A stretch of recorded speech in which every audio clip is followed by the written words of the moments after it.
TV Babu ಉದ್ಯಮಿ. ಕಡು ಬಡತನದಲ್ಲಿ ಹುಟ್ಟಿ ಬೆಳೆದ ಬಾಬು ಅನೇಕ ಏಳು ಬೀಳುಗಳನ್ನ ಎದುರಿಸಿ ಪಕ್ಕದ ಮನೆಯಲ್ಲಿ ಹೋಗಿ ಟಿವಿ ನೋಡ್ತಾ ಇದ್ದ ಇವರು ಶಾಲಾ ಹಂತದಲ್ಲೇ ಕೆಲಸವನ್ನೂ ಮಾಡಿಕೊಂಡು ಟಿವಿ ರಿಪೇರಿ ಕೆಲಸಕ್ಕೆ ಸೇರ್ತಾರೆ. ನಂತರ ಊರೂರು ತಿರುಗಿ ಟಿವಿ ರಿಪೇರಿ ಕೆಲಸ ಶುರು ಮಾಡ್ತಾರೆ. ಊರಿನ ಹೆಸರು ಅಪ್ಪನ ಹೆಸರು ಸೇರಿ ಟಿವಿ ಬಾಬು ಆಗಿದ್ದ ಇವರು ಟಿ ಅಂದ್ರೆ ಟ್ಯಾಲೆಂಟ್, ವಿ ಫಾರ್ ವಿಕ್ಟರಿ ಅಂತ ತೋರಿಸಿಕೊಟ್ಟಿದ್ದಾರೆ. ಮುಂದೆ ಶ್ರಮ ಪಟ್ಟು ಟಿವಿ ಶೋರೂಮ್ ಒಂದನ್ನ ತೆರೀತಾರೆ. ನಂತರದಲ್ಲಿ ರಿಯಲ್ ಎಸ್ಟೇಟ್ ಉದ್ಯಮ ಶುರು ಮಾಡಿ ಅದರಲ್ಲೂ ಯಶಸ್ಸು ಕಂಡಿದ್ದಾರೆ. ಜೊತೆಗೆ ಸಮಾಜ ಸೇವೆಯನ್ನು ಮೈಗೂಡಿಸಿಕೊಂಡಿರುವ ಟಿವಿ ಬಾಬು ಅವರ ಯಶಸ್ಸು ಪ್ರಶಂಸನೀಯ. ಹೀಗಾಗಿ ಟಿವಿ ಬಾಬು ಅವರಿಗೆ ಯುವ ರತ್ನ ಪ್ರಶಸ್ತಿ ನೀಡಲು ಜಿ ಕನ್ನಡ ನ್ಯೂಸ್ ಹೆಮ್ಮೆ ಪಡುತ್ತದೆ. ನಮಸ್ಕಾರ ವೀಕ್ಷಕರೇ, ಯುವ ರತ್ನ ರೈಸಿಂಗ್ ಸ್ಟಾರ್ ವಿಶೇಷ ಕಾರ್ಯಕ್ರಮಕ್ಕೆ ಸ್ವಾಗತ. ನಾನು ಶಿಲ್ಪಾ ರಾಜನ್. ಇವತ್ತಿನ ನಮ್ಮ ಯುವರತ್ನ ಕಾರ್ಯಕ್ರಮದಲ್ಲಿ ಒಬ್ಬರು ವಿಶೇಷ ಅತಿಥಿಗಳಿದ್ದಾರೆ. ಎಕ್ಸಾಕ್ಟ್ಲಿ ಇವತ್ತಿನ ಅತಿಥಿ ವಿಶೇಷ ಯಾಕೆ ಅಂತಂದ್ರೆ, ಇವರು ಬೆಳೆದು ಬಂದಿದ್ದು ಒಂದು ಸಾಮಾನ್ಯ ಕುಟುಂಬದಲ್ಲಿ, ಕಡು ಬಡತನದಲ್ಲಿ, ಶಾಲೆ ಕಟ್ಟೋದಕ್ಕೆ ಫೀಸ್ ಇಲ್ಲದೆ, ಓದೋದಕ್ಕೆ ಪುಸ್ತಕ ಇಲ್ಲದೆ, ಊಟ ಮಾಡೋದಕ್ಕೂ ಊಟ ಕೂಡ ಇಲ್ಲದೆ ಇರುವಂತಹ ಸಮಸ್ಯೆ, ಕಡು ಬಡತನ ಅಂತೀವಲ್ಲ ಹಾಗೆ. ಆದ್ರೆ ಆ ಚಿಕ್ಕ ವಯಸ್ಸಲ್ಲೇ ಒಂದು ಛಲ ಇರುತ್ತೆ, ಒಂದು ಪಣ ಇರುತ್ತೆ. ಮುಂದೆ ದೊಡ್ಡವನಾಗಿ ಓದಿ ವಿದ್ಯಾವಂತನಾಗಿನೋ ಅಥವಾ ಒಂದು ಉದ್ಯೋಗ ಮಾಡಿನೋ ಅಥವಾ ಒಂದು ಉದ್ಯಮವನ್ನ ಸೃಷ್ಟಿ ಮಾಡಿನೋ ಹಲವಾರು ಜನರಿಗೆ ನಾನ್ ಸಹಾಯ ಮಾಡಬೇಕು, ನನ್ನ ರೀತಿಯಾಗಿ ಇರುವಂತಹ ಮಕ್ಕಳಿಗೆ ಓದೋದಕ್ಕೆ ಸಹಾಯ ಮಾಡಬೇಕು ಅಂತ ಅಂದುಕೊಳ್ತಾರೆ. ಆದ್ರೆ ಅವರು ಅಂದುಕೊಂಡಷ್ಟು ಸುಲಭ ಆಗಿರ್ಲಿಲ್ಲ ಅವರ ಜೀವನದ ಹಾದಿ. ಕಲ್ಲು ಮುಳ್ಳಿನ ಹಾದಿಯನ್ನ ದಾಟಿ ಬಂದು ಇವತ್ತು ಯಶಸ್ಸು ಅನ್ನೋದಕ್ಕಿಂತ ಹೆಚ್ಚಿನದಾಗಿ ಇನ್ನಿತರರ ಯಶಸ್ಸಿನಲ್ಲಿ ತನ್ನ ಯಶಸ್ಸನ್ನ ಕಂಡುಕೊಳ್ತಾ ಇದ್ದಾರೆ. ಟಿವಿ ನೋಡೋದಕ್ಕೆ ಟಿವಿ ಇಲ್ಲದೆ ಇರೋ ಮನೆಯಿಂದ ಬಂದಂತಹ ಇವರು ಇವತ್ತು ಟಿವಿ ಉದ್ಯಮವನ್ನ ಶುರು ಮಾಡ್ತಾರೆ. ಏನು ರಿಯಲ್ ಎಸ್ಟೇಟ್ ಉದ್ಯಮದಲ್ಲಿ ತಮ್ಮದೇ ಆದಂತಹ ಸಾಧನೆಯ ಶಿಖರವನ್ನ ಏರಿದ್ದಾರೆ. ಎಸ್, ನಮ್ ಜೊತೆಗಿದ್ದಾರೆ ಟಿವಿ ಬಾಬು ಅವರು. ಇವರಿಗೆ ಟಿವಿ ಬಾಬು ಅಂತ ಹೆಸರು ಯಾಕೆ ಬಂತು, ಈ ಮಟ್ಟಕ್ಕೆ ಬರೋದಕ್ಕೆ ಕಾರಣ ಏನು, ಇವರ ಯಶಸ್ಸಿನ ಹಿಂದಿರುವಂತಹ ಅಡೆತಡೆಗಳು, ಕಲ್ಲು ಮುಳ್ಳಿನ ಹಾದಿ, ಅದೆಲ್ಲವನ್ನು ಕೂಡ ಅವರ ಬಾಯಿಂದನೇ ಕೇಳ್ತಾ ಹೋಗೋಣ. ಇವತ್ತಿನ ಯುವರತ್ನ ಕಾರ್ಯಕ್ರಮದಲ್ಲಿದ್ದಾರೆ ಟಿವಿ ಬಾಬು ಅವರು. Let's welcome sir. ನಮಸ್ಕಾರ, ಕಾರ್ಯಕ್ರಮಕ್ಕೆ ಸ್ವಾಗತ. ಹೇಗಿದ್ದೀರಿ ಸರ್? ಚೆನ್ನಾಗಿದ್ದೀನಿ. ಓಕೆ, ಟಿವಿ ಬಾಬು ನಿಮ್ ಇನಿಷಿಯಲ್ಲೇ ಟಿವಿನ ಅಥವಾ ನೀವು ಟಿವಿ ಉದ್ಯಮಕ್ಕೆ ಬಂದ್ರಿ ಅನ್ನೋ ಕಾರಣಕ್ಕೆ ಟಿವಿ ಬಾಬು ಅಂತ ಬಂತ? ಯಾಕೆ ಸರ್? ಮೊದಲನೇದಾಗಿ ನಿಮ್ಮ ಹೆಸರು ಬಗ್ಗೆ ಹೇಳ್ತೀರಾ? ಮೇಡಮ್, ನಮ್ಮೂರ ಹೆಸರು ತಿಗಳ ಚೌಡದನಹಳ್ಳಿ ಅಂತ. ಓಕೆ. ಟಿ ಬಂದು ನಮ್ಮ ಕಡೆ ಬೆಂಗಳೂರು ಅಕ್ಕಪಕ್ಕ ಇರುವಂತ ಗ್ರಾಮಗಳಲ್ಲಿ ಫಸ್ಟ್ ಊರ ಹೆಸರು ಆಮೇಲೆ ತಂದೆ ಹೆಸರು ಇಟ್ಕೊಳ್ಳೋದು ವಾಡಿಕೆಯಲ್ಲಿ. ಹಾಗಾಗಿ ಟಿ ಬಂದು ನಮ್ಮ ಊರಿನ ಹೆಸರು, ವಿ ಬಂದು ವೆಂಕಟಸ್ವಾಮಿ ಅಂತ. ಸೊ ಟಿವಿ ಬಾಬು ಬಂದು ನನ್ನ ಊರಿನ ಹೆಸರು ಮತ್ತು ನನ್ನ ತಂದೆ ಹೆಸರು ಮುಂದೆ ಇಟ್ಕೊಂಡು ನೆಕ್ಸ್ಟ್ ನನ್ನ ಹೆಸರು ಬರುತ್ತೆ ಮೇಡಮ್. ಜೊತೆಗೆ ನಾನು ತುಂಬಾ ಜನ ಕೇಳ್ತಾರೆ ಯಾಕೆ ಟಿವಿ ಬರುತ್ತೆ ಅಂತ ಕೇಳ್ತಾರೆ. ನಾನು ತುಂಬಾ ಜನ ಕೇಳ್ತೀನಿ ಟಿ ಅಂದ್ರೆ ಟ್ಯಾಲೆಂಟ್, ವಿ ಫಾರ್ ವಿಕ್ಟರಿ ಅಂತ. Very nice. ಸೊ ಇದನ್ನ ನಾನು ಸುಮ್ಮನೆ ಜೋಕ್ ಆಗಿ ಹೇಳ್ಕೊಂಡು ಹೋಗ್ತೀನಿ. ಟ್ಯಾಲೆಂಟ್ ಇರೋದಕ್ಕೇನೆ ಇವತ್ತು ನಿಮಗೆ ವಿಕ್ಟರಿ ಸಿಕ್ಕಿದೆ. ಆ ಟಿವಿ ಅನ್ನ ಸೇರಿಸ್ಕೊಂಡು ಬಂದವರು, ಬಟ್ ಟೆಲಿವಿಷನ್, ಟಿವಿ ಅಂದ್ರೆ ಆ ಟೆಲಿವಿಷನ್ ಇಲ್ಲದೆ ಇರುವಂತಹ ಒಂದು ಕುಟುಂಬದಿಂದ ಬಂದಂತವ್ರು ನೀವು. ಅವತ್ತಿನ ದಿನಗಳಲ್ಲಿ ಟಿವಿ ಅಂದ್ರೆ ಎಷ್ಟು ಕ್ಯೂರಿಯಾಸಿಟಿ ಇತ್ತು ನಿಮಗೆ? ಮೇಡಮ್, ಇದು ನಾನು ಹೇಳ್ತಿರೋ ಮಾತು 1990ರಿಂದ ಈಚೆಗೆ ಟಿವಿ ಅನ್ನೋದು ತುಂಬಾ ಜನಕ್ಕೆ ಗೊತ್ತಿರಲಿಲ್ಲ, ಅದ್ರ ಬಗ್ಗೆನೇ ಕಲ್ಪನೆಗಳೇ ಇರಲಿಲ್ಲ. ಟಿವಿ ಹೆಂಗ್ ಮ್ಯಾನುಫ್ಯಾಕ್ಚರ್ ಮಾಡ್ತಾರೆ, ಸೊ ನಾವೆಲ್ಲೋಗಿ ತಗೋಬೇಕು ಅನ್ನೋದು ಯಾರಿಗೂ ಮಾಹಿತಿ ಹಳ್ಳಿ ಕಡೆ ಸಾಮಾನ್ಯವಾಗಿ ಇರಲಿಲ್ಲ. ಆ ಟೈಮಲ್ಲಿ ನಾನು ಓದ್ಕೋಬೇಕಾದ್ರೆ, ನಾನು ಸುಮಾರು ಒಂದು 7ನೇ ಕ್ಲಾಸಲ್ಲಿ ಓದ್ಬೇಕಿದ್ರೆ ನಾನು ಹಾಲು ವ್ಯಾಪಾರ ಮಾಡ್ಕೊಂಡಿರ್ತೀನಿ. ಬೆಳಗ್ಗೆ ಹಾಲು ವ್ಯಾಪಾರ ಮಾಡಿಕೊಂಡು ನನ್ನ ಓದಿಗೆ, ನನ್ನ ಓದಿನ ಖರ್ಚಿಗೆ ಅಂತೇಳಿ ಬೆಳಗ್ಗೆ ಎದ್ದು 4 ಗಂಟೆಗೆ ಹೋಗಿ ಬೇರೆಯವ್ರ ಮನೇಲಿ ಹಾಲು ಕರೆಯೋದು, ಕರ್ಕೊಂಡು ಮತ್ತೆ ಹಾಲೆಲ್ಲ ಬೇರೆ ಕಡೆ ಸಪ್ಲೈ ಮಾಡಿ ಹೋಟೆಲ್ಸ್ಗೆ ಅಲ್ಲಿ ಇಲ್ಲಿ ತಗೊಂಡು ಆ ಬರೋ ಖರ್ಚನ್ನ ನಮ್ಮ ಓದಿಗೆ, ನಮ್ಮ ಬಟ್ಟೆಗೆ, ಈ ಥರದ್ದು ನಮ್ಮದು ಪ್ಲ್ಯಾನ್ಸ್ ಇರುತ್ತೆ. ಅದು ಮಾಡ್ಕೊಂತಿರ್ಬೇಕಾದ್ರೆ ಮತ್ತೆ ಒಂದು ಅಂಗಡಿ ಕೆಲಸಕ್ಕೆ ಸೇರ್ಕೊಂತೀನಿ ನಾನು. ಟಿವಿ ರಿಪೇರಿ ವ್ಯಾಪಾರ ಮಾಡಿ ಸ್ಕೂಲ್ಗೆ ಹೋಗಿ ಓದ್ಕೊಂಡು ಬಂದು ಮತ್ತೊಂದು ಅಂಗಡಿ ವ್ಯಾಪಾರ ಅಂದ್ರೆ ಕೆಲಸಕ್ಕೆ ಹೋಗ್ತೀರಿ? ಹೋಗ್ತೀನಿ. ಹೋಗಿ ಅಲ್ಲಿ ಬೆಳಿಗ್ಗೆ ಹೋಗೋದು, ಕಸ ಗುಡಿಸೋದು, ಬಂದವ್ರಿಗೆ ಕಾಫಿ ಟೀ ಕೊಡಿಸೋದು, ಇದು ಕೆಲಸ ಮಾಡ್ಕೋತೀನಿ. ಬಟ್ ಅಲ್ಲಿ ಅವರು ಸರ್ವಿಸ್ ಮಾಡೋವಾಗ ನನಗೆ ಒಂದೊಂದೊಂದು ಹೇಳ್ಕೊಡ್ತಾರೆ. ಅವ್ರಿಗೆ ಒಂದು ಲ್ಯಾಂಗ್ವೇಜ್ ಪ್ರಾಬ್ಲಮ್ ಇರುತ್ತೆ. ಮಹಾರಾಷ್ಟ್ರದ ಕಡೆಯಿಂದ ಬಂದಿರ್ತಾರೆ ಅವರು ಬ್ರದರ್ಸು. ಸೊ ನಾನು ಅವರೊಟ್ಟಿಗೆ ಸೇರ್ಕೊತೀನಿ. ಅವ್ರಿಗೆ ಹಿಂದಿ ಪ್ರಾಬ್ಲಮ್ಮು, ಅವ್ರಿಗೆ ಕನ್ನಡ ಬರಲ್ಲ, ನನಗೆ ಹಿಂದಿ ಬರಲ್ಲ. ಆದ್ರೂ ಫ್ರೆಂಡ್ಸ್ ಆಗ್ತೀವಿ, ಕ್ಲೋಸ್ ಫ್ರೆಂಡ್ಸ್ ಆಗ್ತೀವಿ. ನಾನು ಹಿಂದಿ ಕಲ್ತ್ಕೊಂತೀನಿ, ಅವ್ರು ಕನ್ನಡ ಕಲಿಸ್ತೀನಿ. ಹಾಗಾಗಿ ಕಸ್ಟಮರ್ಸ್ನೆಲ್ಲ ನಾನೇ ಮಾತಾಡ್ತಿದ್ದೆ. ಕಸ್ಟಮರ್ ಎಲ್ಲ ಯಾರಿಗೂ ಹಿಂದಿ ಬರ್ತಾ ಇರಲಿಲ್ಲ ಹೆಚ್ಚಾಗಿ ಹಳ್ಳಿ ಕಡೆ. ಅವ್ರಿಗೆ ನಾನು ಕನ್ನಡ ಹೇಳ್ಕೊಡ್ತೀನಿ, ಹಿಂದಿ ನಾನು ಮಾತಾಡ್ತಾ ಕಲ್ತ್ಕೊಂಡು ಮತ್ತೆ ಇವ್ರಿಗೆ ಟ್ರಾನ್ಸ್ಲೇಟ್ ಮಾಡಿ ನಾನು ಬಿಸ್ನೆಸ್ ಸ್ಟಾರ್ಟ್ ಮಾಡ್ತೀನಿ. ಟಿವಿ ಶುರುವಾಗಿದ್ದೆ ಅಲ್ಲಿಂದ ಶುರುವಾಗುತ್ತೆ. ನನ್ನ ಇನ್ಶಿಯಲ್ ಜೊತೆಗೆ ಅಲ್ಲಿ ಶುರುವಾಗುತ್ತೆ ರಿಪೇರಿ ಅಂಗಡಿಗೆ. ಮತ್ತೆ ಊರೂರು ಹಳ್ಳಿ ಕಡೆ ಹೋಗಿ ನಾನು ರಿಪೇರಿ ಮಾಡೋದ್ರ ಮುಖಾಂತರವಾಗಿ ಆಗ ಕೆಲವು ಟಿವಿ ಇತ್ತು, ಜಾಸ್ತಿ ಇರಲಿಲ್ಲ. ಊರಿಗೂ 4 ಟಿವಿ 3 ಟಿವಿ ಇರೋದು. ಟಿವಿ ಬಗ್ಗೆ ತಿಳ್ಕೊಂಡಿರೋರೇ ಕಡಿಮೆ ಆಗಿನ ಕಾಲದಲ್ಲಿ ಕಡಿಮೆ, ತುಂಬಾ ಕಡಿಮೆ. ಮತ್ತೆ ನಾವೇನ್ ಮಾಡ್ತೀನಿ, ಅಲ್ಲೇ ನಾನು ಪಾರ್ಟ್ ಟೈಮ್ ಕೆಲಸ ಮಾಡಿ ಟಿವಿ ಅಸೆಂಬಲ್ ಮಾಡೋದನ್ನ. ಟಿವಿ ಒಳಗಡೆ ಒಂದು ಬೋರ್ಡ್ ಬರುತ್ತೆ, ಕಿಟ್ ಅಂತಾರೆ ಅದನ್ನ. ಅದ್ರೊಳಗೆ ರೆಜಿಸ್ಟರು, ಕೆಪಾಸಿಟರ್ಸು, ಮತ್ತೆ ಡಯಟ್ಸು, ಟ್ಯೂಬು, ಯೋಕು ಅಂತೆಲ್ಲ ಅದಕ್ಕೆ ಹೆಸರಿರುತ್ತೆ. ಆ ವೈರಿಂಗ್ ಮಾಡೋದು, ಸಾಲ್ಡ್ರಿಂಗ್ ಮಾಡೋದೆಲ್ಲ ಕಲ್ತ್ಕೊಂತೀನಿ ನಾನು, ಕಲ್ಸ್ಕೊಡ್ತಾರೆ ನನಗೆ. ಮತ್ತು ನಾವೇ ಓನಾಗಿ ಅಸೆಂಬಲ್ ಮಾಡಿ ಅದನ್ನು ಟಿವಿ ಊರೂರ್ಗು ಇನ್ಸ್ಟಾಲ್ಮೆಂಟಲ್ಲಿ, ಬಡವರಿಗೆ ಕಾಸು ಕೊಡೋಕ್ಕಿರಲ್ಲ ಆ ಟೈಮಲ್ಲಿ. ಹಳ್ಳಿ ಕಡೆ ಯಾರಿಗೂ ಅದ್ರ ಬಗ್ಗೆ ನಾಲೆಡ್ಜ್ ಇರಲ್ಲ. ಅಷ್ಟು 1,000 2,000 ಅಂತಂದರೆ ಕಷ್ಟ. ಯಾಕಂದರೆ ಹಾಲಿನ ವ್ಯಾಪಾರದಲ್ಲಿ, ರೇಷ್ಮೆ ಇದರಲ್ಲಿ ಕೂಲಿ ಮಾಡಿ ಕೊಡೋರಿಗೆ ಕಷ್ಟ ಆಗ್ತಿತ್ತು. ನಾವು ಇದನ್ನು ಅವ್ರಿಗೆ ಯಾವಾಗ ವೀಕ್ಲಿ ಕೊಡ್ಬೋದು, ಮಂತ್ಲಿ ಕೊಡ್ಬೋದು, ಅಥವಾ 15 ಡೇಸ್ಗೆ ಒಂದ್ಸರಿ ಕೊಡ್ಬೋದು, ಯಾವ ರೀತಿಯಲ್ಲ ಕಟ್ಬೋದು ಅಂತೇಳಿ ಅವ್ರಿಗೆ ಎಷ್ಟು ಕೊಡ್ತಾರೆ ಅಷ್ಟು ಅಮೌಂಟಿಗೆ ನಾವು ಕೊಟ್ಬಿಡ್ತಾ ಇದ್ದೀವಿ ಟಿವಿ. ಈಗ ಕೊಟ್ಕೊಂಡು ನಾನು ಅದೇ ರೀತಿಯಾಗಿ ಮತ್ತೆ ಬರ್ತಾನೆ ಒಂದು ಟಿವಿ ಶೋರೂಮ್ ಮಾಡ್ತೀನಿ. Very nice. ಓದೋದ್ರ ಕುರಿತಾಗಿ ಸ್ವಲ್ಪ ಆಸಕ್ತಿ ಕಡಿಮೆ ಆಯ್ತು, ಹೇಗೆ, ಯಾಕೆ ಬಿಟ್ರಿ? ಅಥವಾ ಏನಾದ್ರೂ ಓದೋದ್ರಲ್ಲೇ ಸಾಧನೆ ಮಾಡಬೇಕು ಅನ್ನೋ ಆಸಕ್ತಿ ಇತ್ತಾ, ಅಥವಾ ಓದದೇ ಇದ್ರೂ ಪರವಾಗಿಲ್ಲ ಒಂದು ಉನ್ನತ ಮಟ್ಟಕ್ಕೆ ಹೋಗ್ಬೇಕು ಅನ್ನೋದಿತ್ತ? ಓದಿನ ಬಗ್ಗೆ ಏನ್ ಹೇಳ್ತೀರಿ? ಮೇಡಮ್, ಏನಾಯ್ತು, ನಾನೀಗ 4ನೇ ಕ್ಲಾಸ್ ಊರಲ್ಲಾಯಿತು, 5ನೇ ಕ್ಲಾಸ್ವರೆಗೂ ಹಳ್ಳಿಯಲ್ಲೇ ಓದಿದ್ದು ಹಳ್ಳಿ ಶಾಲೆಯಲ್ಲಿ. ಅದ ನಂತರ ಪಕ್ಕದ ದುಮ್ಸಂದ್ರ ಅಂತ ನಮ್ಮ ಊರು ಪಕ್ಕದೂರು, ಅಲ್ಲಿ 5ನೇ ಕ್ಲಾಸಿಂದ 7ನೇ ಕ್ಲಾಸ್ವರೆಗೂ ಓದ್ತೀವಿ. ಜೊತೆಗೆ ಈ ಕೆಲಸ ಮಾಡ್ಕೊಂಡು ಬರ್ತಿದ್ದಾಗ ಪಬ್ಲಿಕ್ ಜೊತೆ ಇನ್ವಾಲ್ವ್ಮೆಂಟ್ ಆಗ್ತೀನಿ ನಾನು. ಸೊ ಎಲ್ಲರ ಜೊತೆ ಬೆರಿತೀನಿ, ಹಾಲು ವ್ಯಾಪಾರ ಮಾಡ್ತಾ ಇರ್ತೀನಿ. ಪ್ರತಿಯೊಬ್ಬರ ಮಾತುಗಳನ್ನ, ಯಾಕಂದ್ರೆ ನಾನು ಚಿಕ್ಕ ವಯಸ್ಸಾದರೂ ಕೂಡ ನಾನು ದೊಡ್ಡವ್ರ ಜೊತೆ ಬೆರೆತ ಅಭ್ಯಾಸ. ಅವರೇ ಓದಿದ್ರೆ ಏನು ಬರುತ್ತೋ, ಬಿಸ್ನೆಸ್ ಇರಬೇಕು, ಒಳ್ಳೆ ವ್ಯಾಪಾರ ಮಾಡಬೇಕು, ದುಡ್ಡು ಕಾಸು ಇಟ್ಕೊಂಡ್ರೆ ಏನು ಬೇಕಾಗಿಲ್ಲ ಅನ್ನೋದು ಒಂದು ಕಿವಿಗೆ ಅವಾಗ ಬೀಳ್ತಾ ಇರುತ್ತೆ. ಯಾವಾಗ ಬಡತನದಲ್ಲಿತ್ತೋ, ನಮ್ಗೆ ದುಡ್ಡಿಗೆ ನಾವೇ ಸಂಪಾದನೆ ಮಾಡಿಕೊಂಡು ಮನೆ ಕಷ್ಟನ ಮತ್ತು ನಮ್ಗೆ ನಾವೇ ನೋಡ್ಕೊಂಡು ಹೋಗ್ತಾ ಇರಬೇಕಾದಾಗ ನನಗನ್ಸಿದ್ದು ಆ ಟೈಮಲ್ಲಿ ತುಂಬ ಬ್ಯುಸಿ ಆಗ್ಬಿಡ್ತೀನಿ. ಒಂದು ಕಡೆ ಟಿವಿ ಶೋರೂಮ್ ಹಾಕ್ಕೋತೀನಿ, ಒಂದು ಕಡೆ ಒಂದು ಗೂಡ್ಸ್ ವೆಹಿಕಲ್ ಹಾಕ್ಕೊಳ್ತೀನಿ, ಒಂದು ಕೇಬಲ್ ಹಾಕ್ಕೊಳ್ತೀನಿ. ಸೊ ಟೈಮೇ ಸಿಗಲ್ಲ ನನಗೆ. ಆವಾಗ ಇನ್ನು ಕಾಲೇಜ್ಗೆ ಹೋಗೋದು ಬೇಡ ಅಂತ ನಾನೇ ಸೆಕೆಂಡ್ PUC ಆದಮೇಲೆ ನಾನು ಅದನ್ನು ಬಿಟ್ಟು ನಿಲ್ಲಿಸಿ ನನ್ನ ಉದ್ಯಮದಲ್ಲಿ ನಾನು ಆಗಾಗಲೇ ಎಲ್ಲ ಸ್ವಲ್ಪನೇ ಕಾಸು ನೋಡಿದ್ದೆ ನಾನು PUC ಮಟ್ಟದಲ್ಲೇ. ಸೊ ಹಾಗಾಗಿ ಇದರಿಂದ ಓದಿ ನೆಕ್ಸ್ಟ್ ಡಿಗ್ರಿ ಮಾಡ್ಕೊಂಡ್ರು ಅವರು ಸಾಧನೆ ಮಾಡೋಕ್ಕಾಗಲ್ಲ. ಇಷ್ಟು ನನಗೆ ಆಗಾಗಲೇ ರೈತರದಾಗಲಿ, ಅಲ್ಲಿನ ಲೋಕಲ್ಸ್ ಜನಗಳದಾಗಲಿ ಸಾಕಷ್ಟು ಜನರ ನನಗೆ ಒಂದು ಸಂಪರ್ಕ ಇರೋದ್ರಿಂದ ಸೊ ನಾನು ಏನು ಕೆಲಸ ಹೇಳಿದ್ರು ಅದು ಬೇಗ ಆಗ್ತಿತ್ತು.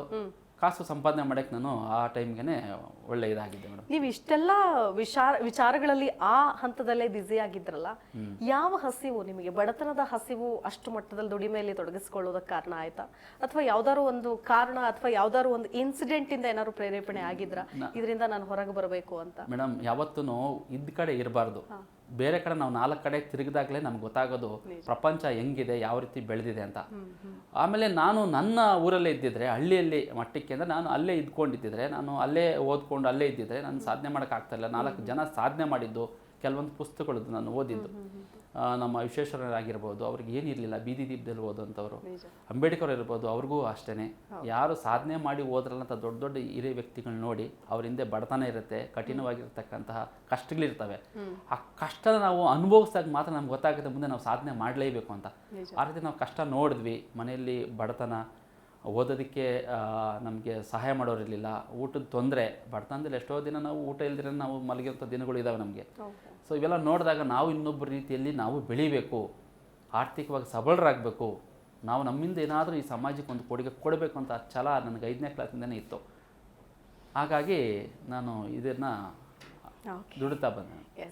ಅದಾದ ನಂತರದಲ್ಲಿ ನೀವು ಹೇಳಿದ್ರಿ ಒಂದಷ್ಟು ವ್ಯವಹಾರಗಳನ್ನ ತೊಡಗಿಸ್ಕೊಂಡೆ PUC ಹಂತದ ಬಂದಲ್ಲಿ.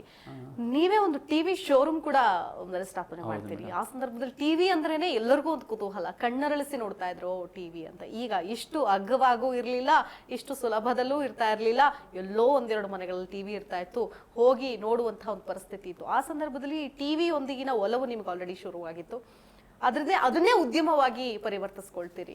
ಅದಾದ ಮೇಲೂ ಕೂಡ ಒಂದಷ್ಟು ಸೋಲು ಎದುರಾಗುತ್ತೆ ಬಾಬು ಅವರಿಗೆ, ಅದರಲ್ಲೂ ಮತ್ತೆ ಕಷ್ಟದ ದಿನಗಳು ಮತ್ತೆ ಎದುರಾಗುತ್ತೆ. ಈ ತರದ ಒಂದು ಪರಿಸ್ಥಿತಿ ಅದು ಯಾಕೆ ಬಂತು ಸರ್, ಏನಾಯ್ತು? ನಂದು 95ರಲ್ಲಿ ನಂದು ಏನಾಗುತ್ತೆ, ಟಿವಿ ಶೋರೂಮ್ ಇತ್ತು, ನಂದು ಒಳ್ಳೆ ಗೂಡ್ಸ್ ವೆಹಿಕಲ್ಸ್ ಇತ್ತು, ನಂದು ಟ್ರಾನ್ಸ್ಪೋರ್ಟ್ ಇತ್ತು, ಜೊತೆಗೆ ಕೇಬಲ್ ಇತ್ತು. ಒಂದು ಹಂತದಲ್ಲಿ ಎಲ್ಲನೂ ಕಳ್ಕೊತೀನಿ, ಏನು ಇಲ್ದಿರ ಆಗ್ಬಿಡ್ತೀನಿ ನಾನು. ಎಲ್ಲ ಲಾಸ್ ಆಗುತ್ತೆ. ಗೂಡ್ಸ್ ವೆಹಿಕಲ್ ಲೋನಲ್ಲಿ ಸೀಸ್ ಆಗಿಬಿಡುತ್ತೆ KSFCಯಲ್ಲಿ. ಟಿ ವಿ ಶೋರೂಮ್ಗೆ ಬೆಂಕಿ ಬಿದ್ದೋಗುತ್ತೆ, ಅಲ್ಲಿ ಲಾಸ್ ಆಗಿಬಿಡುತ್ತೆ. ಕೇಬಲ್ಲು ಇದೇನಾಗುತ್ತೆ, ಬೇರೊಬ್ಬರೆಲ್ಲ ತೊಗೊಳ್ತಾರೆ, ಸ್ವಲ್ಪ ಮೊನೋಪೊಲಿ ಆಗುತ್ತೆ ಅಲ್ಲೆಲ್ಲ. ಸೊ ನನ್ನಿಂದ ಎಲ್ಲ ಬಿಟ್ಟೋಗುತ್ತೆ. ಚೆನ್ನಾಗಿದ್ದವನು ಏನೂ ಇಲ್ದಿರ ಝೀರೋ ಆಗಿಬಿಡ್ತೀನಿ. ಸಾಲಗಾರರ ಕಾಟ ಜಾಸ್ತಿ ಆಗುತ್ತೆ, ತುಂಬ ತೊಂದರೆ ಕೊಡ್ತಾರೆ. ಒಂದು 8 ದಿವಸ ನನ್ನ ಮನೆ ಬಿಟ್ಟು ಆಚೆ ಬರಲಿಕ್ಕೆ ಆಗಲ್ಲ. ಚೆನ್ನಾಗಿ ಬೆಳೆದವನಿಗೆ ಮನಸ್ಸಿಗೆ ನೋವಾಗುತ್ತೆ, ಕೊನೆಗೆ ಎಲ್ಲನೂ ಕಳ್ಕೊಂಡ್ಬಿಡ್ತೀನಿ. ಮತ್ತೆ ಅದೇ ಪರಿಸ್ಥಿತಿ ಝೀರೋ ಆಗಿಬಿಡ್ತೀನಿ. ಮತ್ತೆ ಏನು ಮಾಡ್ತೀನಿ, ನಮ್ಮ ಬ್ರದರ್ಸ್ ನಾವೆಲ್ಲ ಸೇರಿ 3 ಜನ ಬ್ರದರ್ಸ್ ನಾವೆಲ್ಲ ಸೇರಿ ಮತ್ತೆ ಅಂದ್ರೆ ಆ ಪರಿಸ್ಥಿತಿ, ಕಠಿಣ ಪರಿಸ್ಥಿತಿ ಇದು ಹಿಂಗೆ ಇರುತ್ತೆ, ಮುಂದುವರಿಯುತ್ತೆ ಅನ್ನೋದನ್ನ ನೀವು ನಂಬಲಿಲ್ಲ. ಮುಂದಿನ ಮತ್ತೆ ಒಳ್ಳೆ ದಿನಗಳು ಇದ್ದೇ ಇರುತ್ತೆ, ಅದಕ್ಕೆ ನಾವು ಪರಿಶ್ರಮ ಪಡಬೇಕು ಅಂತ ಮತ್ತೆ ಪುಟಿದ ಹೇಳ್ತೀರಿ. ಮತ್ತೆ ಶುರು ಮಾಡ್ತೀನಿ. ಏನ್ ಆವಾಗ ಜನರ ಬಾಯಿಂದ ಬರ್ತಾ ಇದ್ದ ಮಾತುಗಳು ಏನಾಗಿತ್ತು, ಏನ್ ಅನಿಸ್ತಾ ಇತ್ತು ಆ ಸಂದರ್ಭದಲ್ಲಿ? ಅಂದರೆ ನಾನು ಎಲ್ಲೂ ಬೇರೆ ಆಕ್ಟಿವಿಟೀಸ್ ನನ್ನ ಹತ್ರ ಇರಲಿಲ್ಲ. ದುಡಿಬೇಕು, ಬೆಳಿಬೇಕು, ಒಳ್ಳೆ ರೀತಿಯಲ್ಲಿ ಕಾಸು ಮಾಡಬೇಕಂತನೇ ಇತ್ತು. ಬೇರೆ ಆಕ್ಟಿವಿಟೀಸ್ ನನ್ನ ಹತ್ರ ಬ್ಯಾಡ್ ಹ್ಯಾಬಿಟ್ಸ್ ಆಗಲಿ, ಬ್ಯಾಡ್ ಥಿಂಗ್ಸ್ ಆಗಲಿ, ಯಾರ ಜೊತೆ ಕೆಟ್ಟವ್ರ ಜೊತೆ ಸೇರಿ ಸಹವಾಸಗಳಾಗಲಿ ಯಾವುದೂ ಮಾಡಲಿಲ್ಲ. ಯಾವತ್ತು ಪರಿಶ್ರಮದಲ್ಲಿ ಅಂದರೆ ನಾನು ಒಳ್ಳೆ ರೀತಿಯಲ್ಲಿ ಸಂಪಾದನೆ ಮಾಡಬೇಕು, ಒಳ್ಳೆಯವ್ರ ಜೊತೆ ನಾನು ಇರಬೇಕು ಅನ್ನೋದನ್ನು ಹಂತವಾಗಿ ಎಲ್ಲ ಬಿಸ್ನೆಸ್ಸನ್ನು ಮಾಡ್ಕೊಂಬಂದ್ವಿ. ಕೊನೆಗೆ ಮತ್ತೆ ಅದನ್ನೇ ಸೇಮ್ ಟಿ ವಿ ಶೋರೂಮ್ ಒಂದು ಮಾಡ್ತೀನಿ. ಮತ್ತೆ ಎಲ್ಲಿ ಕಳ್ಕೊಂಡಿದ್ದೀನೋ ಅಲ್ಲೇ ಪಡಿಬೇಕು. ಅದು ನನಗೆ ತುಂಬ ಚೆನ್ನಾಗಿ ಗೊತ್ತಿದೆ. ಯಾಕಂದರೆ ನಾನು ಆಧ್ಯಾತ್ಮಿಕ ವಿಚಾರದಲ್ಲಿ ತುಂಬ ಜನಕ್ಕೆ ನಾನು ಪ್ರಶ್ನೆ ಮಾಡ್ತಾನೆ ಇರ್ತೀನಿ. ನಾವು ಎಲ್ಲಿ ಕಳ್ಕೊಂಡಿರ್ತಾವ ನಾವು ಅಲ್ಲೇ ಪಡಿಬೇಕು ಅಂತ ಹೇಳ್ತಾನೆ ಇದ್ರು ತುಂಬ ದೊಡ್ಡವ್ರ ಜೊತೆ. ಯಾಕಂದ್ರೆ ಅದ್ರ ಬಗ್ಗೆ ನಿಮಗೆ ನಾಲೆಡ್ಜ್ ಇರುತ್ತೆ, ಪಳಗಿರ್ತೀರಿ, ಎಕ್ಸ್ಪೀರಿಯನ್ಸ್ ಇರುತ್ತೆ. ಮತ್ತಿನ್ನೇನೋ ಹೊಸದ್ ಮಾಡ್ತೀನಿ ಅಂತ ಹೋದಾಗ ಅದಕ್ಕೆ ಮತ್ತೆ ಹೊಸ 4-5 ವರ್ಷದ ಎಕ್ಸ್ಪೀರಿಯನ್ಸ್ ನ ಮತ್ತೆ ಕಳ್ಕೊಬಾರ್ದು ಅಂತ ಹೇಳಿ ಮತ್ತೆ ಅದನ್ನ ಸ್ಟಾರ್ಟ್ ಮಾಡಿ ಸಾಲ ಮಾಡಿ ನನ್ನ ತಂದೆಗಿದ್ದು ನಮ್ಮ ತಂದೆ ಬಂದು ಸರ್ಕಾರಿ ಜವಾನರಾಗಿದ್ರು ವಿಲೇಜ್ ಅಕೌಂಟೆಂಟ್ ಹತ್ರ. ಅವ್ರ ಕೆಲಸ ಬರುತ್ತೆ, ಅವ್ರು ತೀರ್ಕೋತಾರೆ 98ರಲ್ಲಿ ತೀರ್ಕೊಂಡಾಗ ಅವ್ರ ಸಂಪಾದನೆ ಬಂದು 5 ರೂಪಾಯಿಂದ ಸ್ಟಾರ್ಟ್ ಮಾಡಿರ್ತಾರೆ. ಅವ್ರ ಸಂಪಾದನೆ 5 ರೂಪಾಯಿ ಸಂಪಾದನೆ ಒಂದು ತಿಂಗಳಿಗೆ. ಅವರು ತೀರ್ಕೊಳ್ಳೋವಾಗ 97ನಲ್ಲಿ ಅವರ ಸಂಪಾದನೆ ಬಂದು 800 ರೂಪಾಯಿ ಆಗಿರುತ್ತೆ. ಆ ಕೆಲಸನ ನಾನು ಬೇರೊಬ್ರು ಕೊಟ್ಬಿಡ್ತೀನಿ 3,000 ರೂಪಾಯಿಗೆ. 3,000 ರೂಪಾಯಿ ಮಾರಿ ಆ ಅಮೌಂಟ್ನ ತೊಗೊಂಡು ಮತ್ತೆ ನಮ್ಮ ಬ್ರದರ್ಸ್, ನನ್ನ ಸತೀಶ ಮಹೇಶ್ ಅಂತ ನನ್ನ ಬ್ರದರ್ಸ್ ಇದ್ದಾರೆ, ಕಸಿನ್ ಬ್ರದರ್ಸು, ಮೂರು ಜನ ಸೇರಿ ಮತ್ತೆ ನಾವು ನಮ್ಮ ಟಿ ವಿ ಶೋರೂಮ್ ಉದ್ಯಮನ ಆರಂಭ ಮಾಡ್ತೀವಿ. ಯಾವ ರೀತಿ ಸಹಾಯಗಳನ್ನು ಮಾಡ್ತಾ ಇದ್ದೀರಿ? ಮುಂದೆ ಇನ್ನೂ ಏನೆಲ್ಲ ಅಂದ್ಕೊಂಡು? ಸಹಾಯ ಅಂತ ನಾನು ಖಂಡಿತ ಅಂದ್ಕೊಳ್ಳಲ್ಲ, ಅದು ನನ್ನ ಕರ್ತವ್ಯ ಅಂತ ಮಾಡ್ತಾ ಇದ್ದೀನಿ. ಸಮಾಜ ನನಗೆಲ್ಲ ಕೊಟ್ಟಿದೆ, ನಾನೇನು ಕೊಡೋದು ಸಮಾಜಕ್ಕೆ? ಎಲ್ಲರೂ ಸ್ವಾರ್ಥಿಗಳೇ ಇಲ್ಲಿ, ಎಲ್ಲ ತಗೊಳ್ತೀವಿ ಸಮಾಜದಿಂದ. ಸಮಾಜಕ್ಕೆ ನಾನು ಕೊಡೋದೇನಿಲ್ಲ, ಅದು ನನ್ನ ಕರ್ತವ್ಯ ನಾನು ಮಾಡ್ತಾ ಇದ್ದೀನಿ. ನನಗೆ ಸಿಕ್ಕಿರೋದು ಇನ್ನೊಬ್ರಿಗೆ ಹಂಚ್ಕೊಂಡು ಹೋಗ್ತಾ ಇದ್ದೀನಿ ಅಷ್ಟೇ ವಿನಃ ನಂದು ಅನ್ನೋದು ಏನಿಲ್ಲ ಮೇಡಮ್. ಇಲ್ಲಿ ನಂದು ವಿದ್ಯಾರ್ಥಿಗಳಿಗೆ ಪುಸ್ತಕ, ಅವರಿಗೆ ಯೂನಿಫಾರ್ಮು, ಸೊ ಅವರಿಗೆ ಬೇಕಾದಂತಹ ಒಂದಷ್ಟು ಉಪಯುಕ್ತವಾದಂತಹ ಸಹಾಯಗಳನ್ನ ಮಾಡ್ಕೊಂಡು ಬರ್ತಾ ಇದ್ದೀರಿ ಅನ್ನೋದನ್ನು ಕೂಡ ನಾವು ಕೇಳ್ಪಟ್ವಿ. ಸೊ ಯಾವುದನ್ನು ಹೇಳ್ಕೊಳಕ್ ರೆಡಿ ಇಲ್ವಾ ಟಿವಿ? ಇಲ್ಲ, ನನಗೆ ಅದು ಹೇಳೋಕ್ಕೆ ಇಷ್ಟ ಇಲ್ಲ ಮೇಡಮ್. ನಾನು ಮಾಡೋದಕ್ಕೆ ಕೆಲಸ ಭಗವಂತಗೊಬ್ಬನ ಗೊತ್ತಿರಬೇಕು. ಮತ್ತೆ ನಾವು ಯಾರೂ ಅಲ್ಲ ಇಲ್ಲಿ. ಇದ್ರ ಜೊತೆಗೆ ನಿಮ್ಮಿಂದ ಇನ್ಸ್ಪಿರೇಷನ್ ತಗೊಂಡು, ಸ್ಫೂರ್ತಿ ತಗೊಂಡು ಮತ್ತೊಂದಷ್ಟು ಜನ ಈ ಸಹಾಯ ಮಾಡೋದಕ್ಕೆ, ಅಥವಾ ಸಹಾಯ ಅನ್ನದೇ ಇದ್ರು ನೀವು ಹೇಳಿದ್ರಲ್ಲ ಕರ್ತವ್ಯ ಅಂತ, ನನಗೆ ಕೊಟ್ಟಿದ್ದನ್ನು ಸ್ವಲ್ಪ ಭಾಗನಾದ್ರೂ ನಾನು ಸಮಾಜಕ್ಕೆ ಕೊಡ್ತೀನಿ ಅನ್ನೋ ಭಾವನೆ ಎಲ್ರಿಗೂ ಬರಬೇಕು. ಬಹುಶಃ ನಿಮ್ಮ ಮೂಲಕ ಅದು ಬೇರೆಯವ್ರಿಗೆ ಬರಬಹುದೇನೋ, ಮುಂದಿನ ಪೀಳಿಗೆವರೆಗೆ ಬರಬಹುದು. ಮೇಡಮ್, ನಾನು ಇರೋ ಕಡೆನೆ, ನಾನು ಎಲ್ಲಿರ್ತೀನೋ ಅಲ್ಲೇನೆ ಎಲ್ಲ ಬರುತ್ತೆ. ತಗೊಳ್ಳೋರು ಬರ್ತಾರೆ, ಕೊಡೋರು ಬರ್ತಾರೆ, ಮತ್ತೆ ಅದಕ್ಕೆ ಸಹಾಯ ಪಡ್ಕೊಳ್ಳೋರು ಬರ್ತಾರೆ. ನಾನು ಅದನ್ನ ಒಳ್ಳೆಯವ್ರು ನೋಡಿ ಯಾರಿಗೂ ತುಂಬ ಅವಶ್ಯಕತೆ ಇದೆಯೋ ಅಂಥವ್ರಿಗೆ ನಾನು ಗುರುತಿಸಿ ಕೊಡ್ತಾ ಇದ್ದೀನಿ. ನನಗೆ ಅದರಿಂದ ತೃಪ್ತಿ ಇದೆ. ಸೊ ನನ್ನ ಮಕ್ಕಳು ಅದೇ ಆ ಪರಿಸ್ಥಿತಿಗೆ ಬರಬಾರ್ದು ಅಂತೇಳಿ ನನ್ನ ಮಕ್ಕಳು ಒಳ್ಳೆ ಶಾಲೆ ನಾನು ಸೇರಿಸಿಲ್ಲ. ಹೌದಾ? ಹಾಂ, ನಾನೀಗ ಆಳ್ವಾಸ್ ಸ್ಕೂಲಲ್ಲಿ ನನ್ನ ಮಕ್ಕಳು ಬಿಟ್ಟಿದ್ದೀನಿ. ಅಲ್ಲಿ 10,000 ಜನ ಸ್ಟೂಡೆಂಟ್ಸ್ ಓದ್ತಾ ಇದ್ದಾರೆ. ಅವ್ರಿಗೆ ಗೊತ್ತಾಗಬೇಕು ಜನ ಹಾಸ್ಟೆಲ್ ಅಂದರೆ ಏನು, ಆ ಕಷ್ಟ ಏನಂದರೆ ಏನು, ಅವ್ರಿಗೆ ಗೊತ್ತಾಗಬೇಕು. ಅದನ್ನು ಸದ್ಬಳಕೆ ಮಾಡ್ಕೋಬೇಕು. ಭಗವಂತ ನಮ್ಮ ಇನ್ನೂ ಒಂಚೂರು ಮೇಲಕ್ಕೆ ತಂದಿದ್ದೇನೆ ಅಂತಂದಮೇಲೆ ನಾವು ಅದನ್ನು ಸಮಾಜದಿಂದ ಹಂಚ್ಕೊಂಡು ಬದುಕಬೇಕು. ನಾನೊಬ್ಬನೇ ಬದುಕಬಾರ್ದು, ನಾನೊಬ್ಬನೇ ಚೆನ್ನಾಗಿರಬಾರ್ದು, ನನ್ನ ಜೊತೆ ಎಲ್ಲರೂ ಚೆನ್ನಾಗಿರಬೇಕು ಅನ್ನೋದು ನನ್ನೊಂದು ಆಸೆ. ನಾನು ಬೆಳೆಯೋದಲ್ಲ, 4 ಜನ ನಾವು ನನ್ನ ಜೊತೆ ಬೆಳಿಬೇಕು ಅಂತ. ತುಂಬ ಅದ್ಭುತವಾದ ಮಾತು ಹೇಳಿದ್ರಿ ಸರ್. ಮುಂದಿನ ಗುರಿ ಏನು ಟಿವಿ ಬಾಬು ಅವ್ರದ್ದು? ಸೊ ಈಗ ರಿಯಲ್ ಎಸ್ಟೇಟ್ ಉದ್ಯಮದಲ್ಲಿ ಗುರುತಿಸ್ಕೊಳ್ತಾ ಇದ್ದೀರಿ, ಟಿವಿ ಶೋರೂಮ್ ಮಾಡಿದ್ರಿ, ಯಶಸ್ಸು ಗಳಿಸಿದ್ರಿ, ಅದನ್ನ ವಹಿಸಿದ್ರಿ, ನಿಮ್ಮ ಸಹೋದರರಿಗೆ ವಹಿಸಿದ್ರಿ. ಏನು ಗುರಿ ಇಟ್ಕೊಂಡಿದ್ದೀರಿ? ಇನ್ನು ಏನು ಮಾಡಬೇಕು ಅನ್ನುವಂಥ ಮುಂದಿನ ಯೋಜನೆಗಳೇನು? ದೇವರನ್ನ ಗುರಿ ಇಟ್ಕೊಂಡು ಯಾರು ಮುಂದುವರೆದಿಲ್ಲ ಮೇಡಮ್. ಏನು ಬರುತ್ತೋ ಗುರಿ ಇರಬೇಕು ಅಂತ ಹೇಳ್ತಾರೆ ಜೀವನಕ್ಕೆ. ನನ್ನ ಪ್ರಕಾರವಾಗಿ ಗುರಿ ಅಂದ್ರೆ ಮಾಡೋ ಕೆಲಸ ಪ್ರಾಮಾಣಿಕವಾಗಿ 4 ಜನಕ್ಕೆ ಒಪ್ಪಂತದ್ದಿದ್ದು ಧರ್ಮವಾಗಿ ಹೋಗೋದಿದ್ರೆ, ನೀವು ಹುಟ್ಟೋದು ಗುರಿ ಇರುತ್ತಾ ನಿಮಗೆ? ಇಂಥವ್ರು ಹೋಟೆಲ್ ಹುಡ್ತೀನಿ, ಇಂಥ ಜಾಗದಲ್ಲಿ ಹುಡ್ತೀನಿ ಅಂತ ಗುರಿ ಇಟ್ಕೊಂಡು ಬರ್ತೀರಾ? ಅದು ನಿಮ್ಮ ಹಣೆ ಬರದಲ್ಲಿ ಬರೆದಿರುತ್ತೆ. ನಿಮ್ಮ ಆ ಒಂದು ಡೆಸ್ಟಿನಿಗೆ ರೀಚ್ ಆಗ್ತೀರಾ. ಸೊ ಎಲ್ಲರೂ ರೀಚ್ ಆಗೋಕ್ಕಾಗಲ್ಲ. ನಿಮ್ಗೊಂದು ಸಣ್ಣ ಎಕ್ಸಾಂಪಲ್ ಕೊಡ್ತೀನಿ ನೋಡಿ. ಡಾಕ್ಟರ್ಸ್ ಎಲ್ಲ ಡಾಕ್ಟರ್ಸೇ ಫ್ರೆಂಡ್ಸ್ ಇರ್ತಾರೆ, ಅಡ್ವೊಕೇಟ್ಸೇ ಫ್ರೆಂಡ್ಸ್ ಇರ್ತಾರೆ ತುಂಬ ಜನ. ಅವ್ರದ್ದೇ ಒಂದು ಗುಂಪು ಇರುತ್ತೆ. ಈಗ ನಾವು ಟಿ ವಿ ಶೋರೂಮ್ ಮಾಡೋರೆಲ್ಲ ನಮ್ಮದೊಂದು ಗುಂಪಿತ್ತು. ರಿಯಲ್ ಎಸ್ಟೇಟ್ ಮಾಡುವಾಗ ರಿಯಲ್ ಎಸ್ಟೇಟ್ ಜೊತೆನೇ ನಮ್ಗೆ ಗುಂಪಿದೆ. ಹಾಗೆ ದೊಡ್ಡ ಶ್ರೀಮಂತರೆಲ್ಲ ಒಂದು ಗುಂಪು. ಹಾಗೆ ಆ ಗುಂಪು ಅದದೇ ಸೀಮಿತವಾಗಿದ್ಬಿಟ್ಟಿದೆ. ಯಾರಿಗೂ ಗುರಿ ಏನಿಲ್ಲ. ನಾನು ಹುಟ್ಟಿದಾಗ ನಾನು ಈ ಥರ ಆಗಬೇಕು ಅಂತ ಏನೂ ಹುಟ್ಟಿಲ್ಲ, ನಾನು ಅಂದ್ಕೊಂಡು ಹುಟ್ಟಲಿಲ್ಲ. ಏನು ಬರುತ್ತೋ ಅದನ್ನು ಸ್ವೀಕಾರ ಮಾಡ್ತಾ ಇದ್ದೀನಿ. ಓಕೆ, ಎಲ್ಲ ಒಂದು ಕಡೆ ಸೇರ್ತೀವಿ ಅಷ್ಟೇ. ಒಳ್ಳೇದು ಮಾಡೋಗೋಣ, 4 ಜನಕ್ಕೆ ಒಳ್ಳೇದಾಗಿರೋಣ, ಒಳ್ಳೆ ರೀತಿಯಲ್ಲಿ ಬದುಕೋಣ ಅಂತ ಅಷ್ಟೇ. ಓಕೆ. ಗುರಿ ಇಟ್ಕೊಂಡು ಮಾಡೋರ್ದು ನಾನು ಪರ್ಸ್ನಲ್ ನಾನು ನಂಬಲ್ಲ. ನಾನು ಯಾಕಂದ್ರೆ ಮಲ್ಟಿಪಲ್ ಕೆಲಸ ಮಾಡ್ಕೊಂಡ್ಬಂದಿದ್ದೀನಿ. ಪ್ರಾಮಾಣಿಕವಾಗಿರ್ಬೇಕು, ಧರ್ಮವಾಗಿರ್ಬೇಕು, 4 ಜನಕ್ಕೆ ಮೆಚ್ಚುಗೆ ಆಗಿರಬೇಕು, ಅದರಿಂದ ಯಾರಿಗೂ ಮೋಸ ಆಗಬಾರ್ದು, ಯಾರ ಮನಸ್ಸು ನಾವು ನೋಯಿಸಬಾರ್ದು. ನನ್ನ ಪಾಲಿಸಿ ಅದೇನೆ. ಒಳ್ಳೆ ಕಡೆ ಅದೇ ತಗೊಂಡು ಹೋಗುತ್ತೆ, ಅದೇ ಕೆಲಸನೇ ತಗೊಂಡು ಹೋಗುತ್ತೆ. ಅದೇ ತಗೊಂಡು ಹೋಗುತ್ತೆ ಮೇಡಮ್. ನಾನು ಇರೋ ಕಡೆ ಎಲ್ಲ ಬಂದಿದೆ, ನಾನು ಎಲ್ಲಿ ಹೋಗಿಲ್ಲ. ನಾನು ಇರೋ ಕಡೆ ಎಲ್ಲ ಬಂದಿದೆ, ಎಲ್ಲ ಸಿಕ್ಕಿದ್ದಾನೆ. ಅಕ್ಸೆಪ್ಟ್ ಮಾಡ್ಕೊಳ್ಳೋದು ನಿಮ್ಗೆ ಐಡಿಯಾ ಬರ್ಬೇಕಷ್ಟೇ. ಯಾವ ಕೆಲಸನ ಈಗ ರಿಯಲ್ ಎಸ್ಟೇಟ್ ಅನ್ನೋದನ್ನ ಒಂದು ಉದ್ಯಮವಾಗಿ ನಾನು ಶುರು ಮಾಡ್ತೀನಿ ಅನ್ನೋರಿಗೆ ಟಿಪ್ಸ್ ಅನ್ನೋದಾದ್ರೆ, ಕಿವಿ ಮಾತು ಅನ್ನೋದಾದ್ರೆ ಬಾಬು ಅವ್ರು ಏನ್ ಹೇಳ್ತಾರೆ? ಯಾವ ರೈತರಿಗೂ ಮೋಸ ಮಾಡಬಾರ್ದು, ಯಾವ ಡೆವಲಪರ್ಗೂ ಮೋಸ ಮಾಡಬಾರ್ದು. ಡೆವಲಪರು ಚೆನ್ನಾಗಿರ್ಬೇಕು, ರೈತ ಚೆನ್ನಾಗಿರ್ಬೇಕು, ಅದ್ರ ಮಧ್ಯೆ ಕೆಲಸ ಮಾಡೋರು ಚೆನ್ನಾಗಿರ್ಬೇಕು.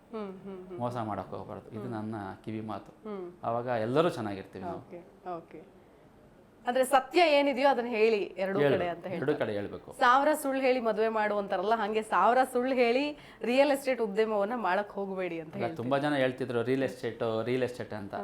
ತುಂಬಾ ಪ್ರಾಮಾಣಿಕವಾಗಿರೋರು ಇದ್ದಾರೆ, ತಗೊಳ್ಳೋರು ಪ್ರಾಮಾಣಿಕವಾಗಿದ್ದಾರೆ, ಕೊಡೋರು ಪ್ರಾಮಾಣಿಕವಾಗಿದ್ದಾರೆ.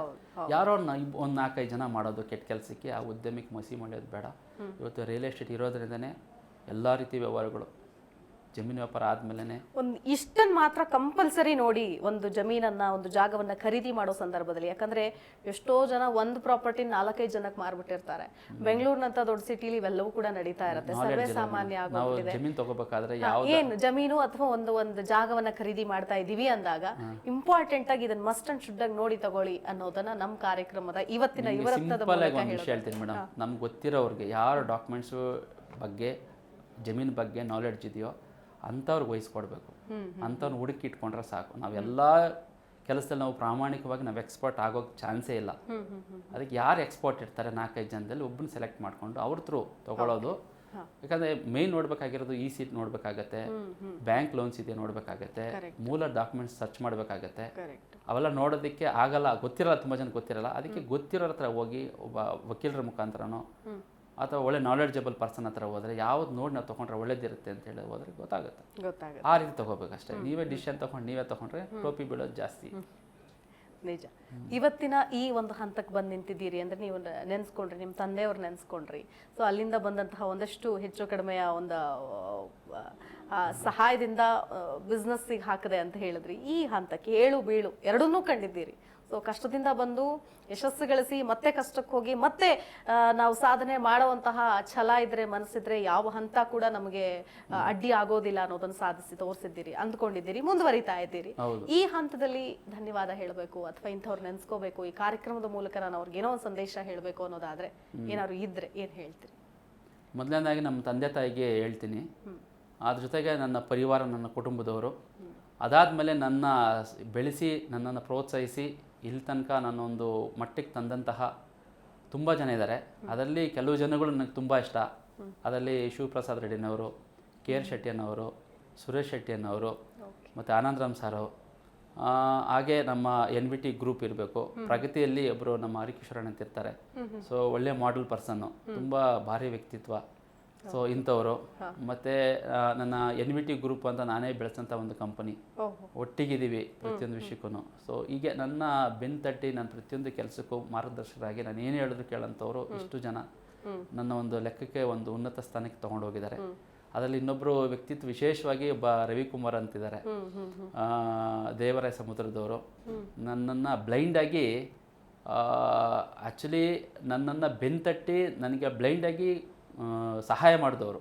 ಪ್ರತಿಯೊಂದು ವಿಷಯಕ್ಕೂ ನನ್ನ ಒಂದು ರೀತಿಗೆ ಸಹಾಯ ಮಾಡಿದವರು. ಜೊತೆಗೆ ನನ್ನ ಬ್ರದರ್ಸ್, ನನ್ನ ಸತೀಶ ಮಹೇಶ ಅಂತ ನನ್ನ ಪ್ರತಿಯೊಂದು ಹೆಜ್ಜೆಗೂ ನನ್ನ ಜೊತೆಲಿದ್ದವರು. ಮತ್ತೆ ರಾಜಗೋಪಾಲ, ಕೊಂಡರೆಡ್ಡಿ ಅಂತೇಳಿ ಹೀಗೆ ಸಾಕಷ್ಟು ಜನ, ಕೃಷ್ಣಣ್ಣ ಅಂತೇಳಿ ಸಾಕಷ್ಟು ಜನ ನನ್ನ ಜೊತೆ ಇದ್ದಾರೆ. ಸೊ ಇವ್ರುಗಳಿಂದ ನಾನು ಒಂದು ಲೆವೆಲ್ಗೆ ಹೋದೆ. ಸೊ ಇವರೆಲ್ಲ ಸಪೋರ್ಟ್ ಮಾಡಿದರು. ನಾನು ಪ್ರತಿಯೊಂದು ಮಾಡೋ ಕೆಲಸಕ್ಕೆ ನನ್ನ ಬೆನ್ನೆಲುಬಾಗಿ ನಾನು ಮಾಡೋ ಕೆಲಸಗಳ ಜೊತೆಲಾಗಿದ್ದು ಒಂದು ಸ್ಥಾನಕ್ಕೆ ತೊಗೊಂಬಂದಿದ್ದಾರೆ ಅಂದರೆ ಇವ್ರಿಗೆಲ್ಲರ ಒಂದು ಸಪೋರ್ಟ್ ಮೇಡಮ್. ಹೇಳಿ. Very nice. ಈಗ ಅಪ್ಪ ಮಾಡಿದ ಆಸ್ತಿ ಇರುತ್ತೆ, ಚೆನ್ನಾಗಿರ್ತಾರೆ, ಶ್ರೀಮಂತರಾಗ್ತಾರೆ ಅನ್ನೋ ಒಂದು ವರ್ಗ ಇರುತ್ತೆ, ಅಥವಾ ಓದಿ ಅದರಲ್ಲಿ ಮುಂದೆ ಬರ್ತೀವಿ ಅನ್ನೋ ಒಂದು ವರ್ಗ ಇರುತ್ತೆ, ಅಥವಾ ಓದದೇ ಇದ್ದವರಿಗೆ ಹಲವಾರು ಕೆಲಸಗಳು, ಅವ್ರು ಮಾಡಿದ್ದೆಲ್ಲ ಕೆಲಸಗಳೇ ಅನ್ನೋದು ಕೂಡ ಇರುತ್ತೆ. ಬಟ್ ಅದನ್ನ ಛಲವಾಗಿ ತಗೊಳ್ಬೇಕು. ಸೊ ನಮ್ಮ ಹತ್ರ ಏನೂ ಇಲ್ಲ ಅಂತ ಕೊರಗ್ತಾ ಕೂತಿರುವಂತಹ ಇವತ್ತಿನ ಯುವ ಪೀಳಿಗೆಗೆ, ಯುವಕರಿಗೆ, ಅಥವಾ ಎಲ್ಲ ಚಿಟಿಕೆ ಹೊಡೆದಂಗೆ ಆಗಬೇಕು ಅನ್ನುವಂಥವ್ರಿಗೆ ಏನ್ ಹೇಳ್ತೀರಿ? ನೋಡಿ ಮೇಡಮ್, ಅಂತಿಮವಾಗಿ ನೀರಲ್ಲಿ ನಾವು ಏನೋ ಮುಳುಗೋಕೆ ಹೋಗ್ತೀವಿ ಅಥವಾ ಸಾಯಕ್ಕೆ ಹೋಗ್ತೀವಿ, ನೀರು ಅಕ್ಸೆಪ್ಟ್ ಮಾಡ್ಕೊಳ್ಳಲ್ಲ ಬೇಗ ನಿಮ್ಮನ್ನ. 3-4 ಸರಿ ಮೇಲೆ ತಿಳಿಸುತ್ತೆ, ಬೀಳಿಸುತ್ತೆ, ಮಾಡಿಸುತ್ತೆ. ಕೊನೆಗೆ ನಮ್ಮ ಕೈಯಲ್ಲಿ ಈಜಕ್ಕೆ ಆಗಿಲ್ಲ ಅಂದಮೇಲೆ ನಾವು ಹೋಗ್ತೀವಿ. ಹಾಗೆ ಪ್ರತಿಯೊಂದು ಕೆಲಸ ಮಾಡಬೇಕಾದ್ರೆ ಒಂದು ಬಿಸ್ನೆಸ್ ಅಂತ ಬಂದಾಗ, ಒಂದು ವ್ಯವಹಾರ ಅಂತ ಬಂದಾಗ ಫಸ್ಟು ಸೋಲೆ ಕಾಣೋದು ನಾವು ಯಶಸ್ಸು ಕಾಣೋಕ್ಕಾಗಲ್ಲ. ಅದನ್ನು ಮಾಡ್ತಾ ಮಾಡ್ತಾ ಮಾಡ್ತಾ ಮಾಡ್ತಾ ಮಾಡ್ತಾ ಮಾಡ್ತಾ ಅದನ್ನು ಯಶಸ್ಸಿಗೆ ಕರ್ಕೊಂಡು ಹೋಗುತ್ತೆ, ಆಳಕ್ಕೆ ಕರ್ಕೊಂಡು ಹೋಗುತ್ತೆ. ನೀವು ತಿರುಗಿ ನೋಡೋದಷ್ಟು ಕೆಲಸ ಇರುತ್ತೆ ಅಲ್ಲಿ. ಆಮೇಲೆ ಸೋಂಬೇರಿ ಆಗಬಾರ್ದು. ಯಾಕೆ ಲಾಸ್ ಅದೇ ಹುಡುಕ್ಬೇಕು, ಅಲ್ಲೇ ಸಿಗುತ್ತೆ, ಖಂಡಿತ ಸಿಗುತ್ತೆ. ಯಾರೇ ನೋಡಿ, ಯಾವುದೇ ಉದ್ಯಮದಲ್ಲಿ 10-15 ವರ್ಷ ಇರೋರು ಒಂದು ಸಾಧನೆ ಕಂಡಿದ್ದಾರೆ, ಅವರು ಕಾಣ್ತಾನೆ ಇರ್ತಾರೆ. ಒಂದು 10-15 ವರ್ಷ ಆದಮೇಲೆ ಒಂದು ಲೆವೆಲ್ಗೆ ಹೋಗ್ಬಿಡ್ತಾರೆ ಅವರು. ಯಾಕಂದ್ರೆ ಅದೇ ಪರಿಶ್ರಮ, ಕಷ್ಟ ಎಲ್ಲ ಬರುತ್ತೆ, ಸುಖ ಬರುತ್ತೆ, ಎಲ್ಲ ಬರುತ್ತೆ. ಅದನ್ನು ಬ್ಯಾಲೆನ್ಸ್ ಮಾಡ್ಕೊಂಡು ಹೋಗ್ಬೇಕು. ಧರ್ಮ ಇಟ್ಕೊಂಡು ಬ್ಯಾಲೆನ್ಸ್ ಮಾಡ್ಕೊಂಡು ಹೋದ್ರೆ ನೀವು ಎಲ್ಲನೂ ಸಕ್ಸಸ್ ಕಾಣಿಸ್ತೀರಾ ಅಂತ. ಒಳ್ಳೆ ಮಾತು ಹೇಳಿದ್ರಿ ಸರ್. ಸೊ ನಿಮ್ಮ ಈ ಸಾಧನೆ ಆಗಿರಬಹುದು ಅಥವಾ ನಿಮ್ಮ ಈ ಉದ್ಯಮ ಆಗಿರ್ಬೋದು ಇದೇ ರೀತಿಯಾಗಿ ಮುಂದುವರಿಲಿ ಅಂತ ನಾವು ಕೂಡ ಹಾರೈಸ್ತೀವಿ. ಈ ಕಾರ್ಯಕ್ರಮವನ್ನು ನೋಡಿ ಸ್ಫೂರ್ತಿ ಪಡೆದಂತಹ ಒಂದಷ್ಟು ಜನ ಅಟ್ಲೀಸ್ಟ್ ಸಹಾಯ ಮಾಡುವಂತಹ ಹಸ್ತವನ್ನು ಚಾಚಿದ್ರೆ ಎಷ್ಟೋ ಜನ ಮಕ್ಕಳಿಗೂ ಕೂಡ ಉಪಕಾರ ಆಗುತ್ತೆ. ಇವತ್ತಿನ ನಮ್ಮ ಯುವರತ್ನ ಕಾರ್ಯಕ್ರಮಕ್ಕೆ ಬಂದಿದ್ದೀರಿ. Thank you so much. ಕೊನೆಯ ಒಂದು ವಿಷಯ ಹೇಳ್ಬಿಡ್ತೀನಿ. ಸಮಾಜ ನಿಮ್ಗೆಲ್ಲನೂ ಕೊಡುತ್ತೆ. ಸಮಾಜಕ್ಕಾಗಿ ದಯವಿಟ್ಟು ನಮ್ಮ ಅಕ್ಕಪಕ್ಕ ಇರೋಂಥವ್ರು ಬೇಡ, ನಮ್ಮ ರಿಲೇಷನಲ್ಲಿರೋ 4 ಜನ ಬಡವರಿಗೆ, ಅಥವಾ ಬಡವ್ರು ಅನ್ನೋದು ಬೇಡ, ಯಾರಿಗೆ ಅವಶ್ಯಕತೆ ಇದೆಯೋ ಅಂಥವ್ರನ್ನ, ನಮಗೆಲ್ಲ ಇರುತ್ತೆ. ಸೊ ಅವ್ರನ್ನ ಏನೋ ಒಂದು ಕಡೆ ಒಂದು ಪುಸ್ತಕನೋ ಏನೋ ಒಂದು ಸ್ವಲ್ಪ ಕೊಟ್ಟರೆ, ಈಗ ನನ್ನ ಯಾವ ರೀತಿ ತೊಗೊಂಬಂದ್ರು ಅಂದರೆ, ಈ ಪ್ರತಿಯೊಂದು ಹಂತದಲ್ಲೂ ಸ್ವಲ್ಪ ಕೊಟ್ಕೊಂಡು ಬಂದರು ಅಷ್ಟೇ. ನಾನಾಗೇ ಬೆಳೆದಿಲ್ಲ, ಎಲ್ಲರ ಸಹಕಾರದಿಂದ ಬೆಳೆದೆ ನಾನು. ಹಾಗೆ ನಾವು 4 ಜನಕ್ಕೆ ಸಹಕಾರ ಮಾಡಿದ್ರೆ ನಮ್ಮ ರಿಲೇಷನೇ ಇರಲಿ ಬಿಡಿ. ನಾವು ಬೇರೆ ಸಮಾಜ ಅಂತಲೇ ಬೇಡ, ನಮ್ಮ ರಿಲೇಷನ್ ಇರಲಿ, ಅಣ್ಣ ತಮ್ಮ ಅಂದರೆ ಇರಲಿ, ದೊಡ್ಡಪ್ಪ ಮಕ್ಕಳಿರಲಿ, ಚಿಕ್ಕಪ್ಪ ಮಕ್ಕಳಿರಲಿ, ಅಥವಾ ಸಮಾಜದಲ್ಲಿ ಯಾರೋ ಇರಲಿ, ನಿಮ್ಗೆ ಫೇವರ್ ಆಗಿರೋ 4 ಜನ ನೀವು ಬೆಳೆಸಿದ್ರೆ ಆ 4 ಜನ ಬೆಳೆಸ್ತಾರೆ. ಚೈನ್ ಸಿಸ್ಟಮು ನಮ್ಮ ದೇಶ ಬಡತನದಲ್ಲಿ ಇರಲ್ಲ, ನಾವು ಶ್ರೀಮಂತರಾಗಿರ್ತೀವಿ. ಇಷ್ಟು ಹೇಳಕ್ ಬಯಸ್ತೀನಿ. ಒಳ್ಳೆ ಮಾತು ಹೇಳಿದ್ರಿ ಸರ್. ಇದೇ ರೀತಿಯಾಗಿ ನಿಮ್ಮ ಧರ್ಮವನ್ನ ಆಧಾರವಾಗಿ ಇಟ್ಕೊಂಡು ಕೆಲಸ ಮಾಡ್ತಾ ಇದ್ದೀರಿ. ಯಾರಿಗೂ ಮೋಸ ಮಾಡಬಾರ್ದು, ಅದನ್ನ ನಿಮ್ಮನ್ನ ಯಶಸ್ಸಿನ ಕಡೆಗೆ ತೆಗೆದುಕೊಂಡು ಹೋಗುತ್ತೆ ಅನ್ನುವಂಥ ಒಂದು ಆಶಯದಿಂದ ಮುಂದುವರಿತಾ ಇದ್ದೀರಿ. ನಿಮ್ಮ ಈ ಕಾರ್ಯಕ್ರಮಗಳು ಇದೇ ರೀತಿಯಾಗಿ ಮುಂದುವರಿಲಿ ಅಂತ ನಾವು ಕೂಡ ಆಶಿಸ್ತೀವಿ. ಇವತ್ತಿನ ನಮ್ಮ ಕಾರ್ಯಕ್ರಮಕ್ಕೆ ಬಂದಿದ್ದಕ್ಕೆ ಧನ್ಯವಾದಗಳು. ಧನ್ಯವಾದಗಳು. ಯಾಕಂದರೆ ಈ ನನ್ನ ಮೊದಲನೇ ಬಾರಿಗೆ ಇದು ನಾನು ಇವತ್ತು ಜೀ ವಾಹಿನಿಯಲ್ಲಿ ಬಂದು ಕೂತ್ಕೊಂಡು ಇಂಟರ್ವ್ಯೂನ ಫೇಸ್ ಮಾಡ್ತಾ ಇದ್ದೀನಿ. ಇದು ನನ್ನ ಮೊದಲನೇ ಇಂಟರ್ವ್ಯೂ ಆಗಿದೆ. ನನ್ನನ್ನು ಎಲ್ಲೋ ಎಲೆಮೇಲೆ ಥರ ಇರೋ ನನ್ನ ಕರೆದು ಈ ಒಂದು ವಾಹಿನಿಯಲ್ಲಿ ನೀವು ಸಂದರ್ಶನ ಮಾಡಿದ್ದಕ್ಕೆ ನಿಮ್ಮೆಲ್ಲರಿಗೂ ನಾವು ತುಂಬ ಧನ್ಯವಾದಗಳನ್ನು ಅರ್ಪಿಸ್ತಾ ಇದ್ದೀನಿ. Thank you sir. Thank you so much. Yes ವೀಕ್ಷಕರೇ, ನೋಡಿದ್ರಲ್ಲ, ಓದೋದಕ್ಕೆ ಬರೆಯೋದಕ್ಕೆ ಸಮಸ್ಯೆ ಇದ್ದ ಸಂದರ್ಭದಲ್ಲಿ, ಕಠಿಣ ಸಂದರ್ಭದಲ್ಲೂ ಕೂಡ ಎದೆಗುಂದದೆ ಮುಂದುವರೆದು ತದನಂತರದಲ್ಲಿ ಸಮಾಜಕ್ಕೆ ಏನಾದರೂ ಕೊಡುಗೆ ಕೊಡಬೇಕು ಅಂತ ನನ್ನಂತಹ ವಿದ್ಯಾರ್ಥಿಗಳನ್ನ ಕೈ ಹಿಡಿಬೇಕು ಅನ್ನೋ ನಿಟ್ಟಿನಲ್ಲಿ ಸಮಾಜ ಸೇವೆಯ ಮೂಲಕ ತಮ್ಮ ಯಶಸ್ಸನ್ನು ಕೂಡ ಕಾಣ್ತಾ ಇದ್ದಾರೆ ಟಿವಿ ಬಾಬು ಅವರು. ಸೊ ಒಂದು ದಿನಗಳಲ್ಲಿ ಟಿವಿ ಇಲ್ಲದೆ ಇರೋ ಮನೆಯಿಂದ ಬಂದವರು, ಅದಾದ ಮೇಲೆ ಟಿವಿ ಶೋರೂಮ್ ಅನ್ನ ಸ್ಥಾಪನೆ ಮಾಡಿದ್ರು. ಇವತ್ತು ಟಿವಿಯಲ್ಲಿ ನಿಮ್ಮ ಮುಂದೆ ಬಂದು ನಿಮಗೂ ಕೂಡ ಸ್ಫೂರ್ತಿ ಆಗ್ತಾರೆ ಅಂದ್ರೆ ನಿಜಕ್ಕೂ ಒಂದು ಸಾಧನೆಯ ಯಶೋಗಾಥೆ ಅಂತ ಹೇಳ್ಬೋದು. ಇಂತಹ ಅನೇಕ ಯುವ ಪ್ರತಿಭೆಗಳನ್ನ ನಿಮ್ಮ ಮುಂದೆ ಇಡುವಂತಹ ಒಂದು ವಿಶೇಷ ಕಾರ್ಯಕ್ರಮ ಯುವರತ್ನದಲ್ಲಿ ಮುಂದಿನ ಸಂಚಿಕೆಯಲ್ಲಿ ಮತ್ತೆ ಭೇಟಿ ಆಗೋಣ ಅಂತ ಹೇಳ್ತಾ ಈ ವಿಶೇಷ ಕಾರ್ಯಕ್ರಮ ಮುಗಿಸ್ತಾ ಇದ್ದೀನಿ. ನಮಸ್ಕಾರ. ನೋಡ್ತಾ ಇರಿ ಜಿ ಕನ್ನಡ ನ್ಯೂಸ್, ಸತ್ಯವೇ ಸುದ್ದಿಯ ಜೀವಾಳ.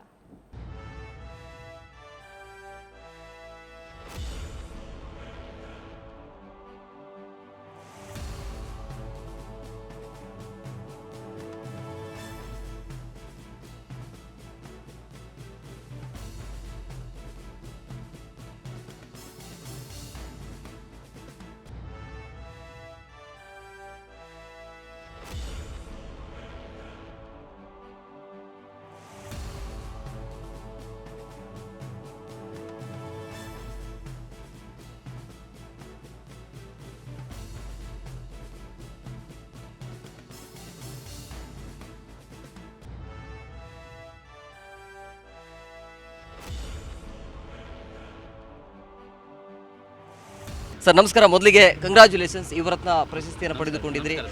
ನಿಮ್ಮ ಸಾಧನೆಯನ್ನು ಗುರುತಿಸಿ ಈ ಒಂದು ಪ್ರಶಸ್ತಿ ನಿಮಗೆ ದಕ್ಕಿದೆ, ಏನು ಹೇಳ್ತೀರಿ ಸರ್? ಮೊದಲನೇದಾಗಿ ಜಿ ಕನ್ನಡ ವಾಹಿನಿಯವರಿಗೆ ನಾನು ತುಂಬ ಹೃದಯದ ಅಭಿನಂದನೆಗಳನ್ನು ಸಲ್ಲಿಸ್ತಾ ಇದ್ದೀನಿ. ಯಾಕಂದರೆ ಕರ್ನಾಟಕದ ಮೂಲೆ ಮೂಲೆಗಳಲ್ಲಿಯೂ ಒಳ್ಳೊಳ್ಳೆ ಕೆಲಸ ಮಾಡಿದಂಥವ್ರನ್ನ ಕರೆಸಿ ಒಂದು ಅವರಿಗೆ ಎನ್ಕರೇಜ್ ಮಾಡ್ತಾ ಇದ್ದೀರಾ. ಮೊದಲನೇದಾಗಿ ಅದಕ್ಕೆ ತಮಗೆ ಅಭಿನಂದನೆ ಸಲ್ಲಿಸ್ತಾ ಇದ್ದೀನಿ.